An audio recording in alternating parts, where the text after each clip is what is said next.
Senator from Delaware. Mr. President, I ask unanimous consent that notwithstanding adoption of substitute amendment number 2137, the Toomey Amendment 2656 be considered and agreed to. Is there objection? Mr. President, Senator from Alabama. reserving the right to object again, I ask that the senator modify his request to include my amendment number 2535 and that it be agreed to. Does the senator from Delaware so amend? I do not. Is there objection to the original request by the senator from Delaware?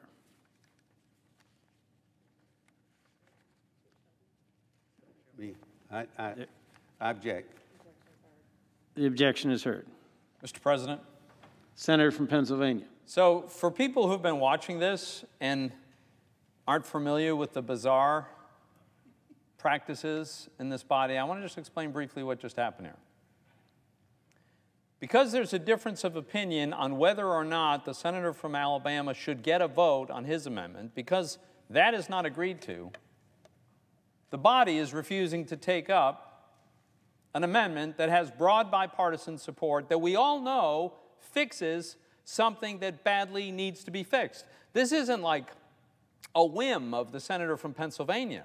There's like nobody who disputes that there's a problem here. You want to know the specifics of the problem? Here's, according to the underlying bill, this is what's going to pass. This is what's going to get sent probably ultimately to the president's desk. It's a reporting requirement, a transaction reporting requirement, including name, taxpayer ID number, dollar amount, date.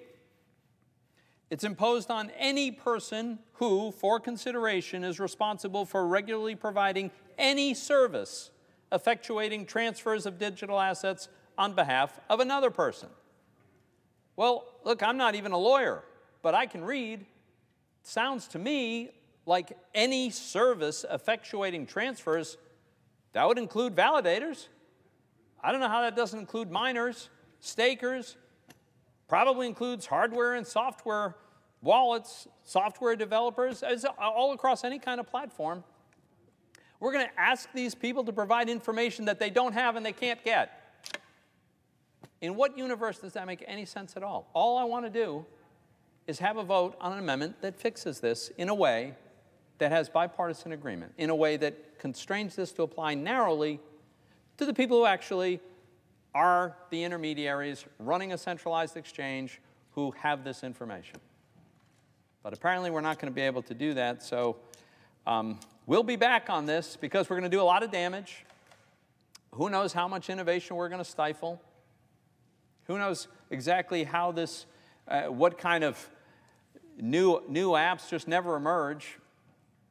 You know, it's hard to predict what some kind of completely impossible mandate results in, but it's not good, and it's going to bring us back here having to try to clean up a mess which we could have prevented.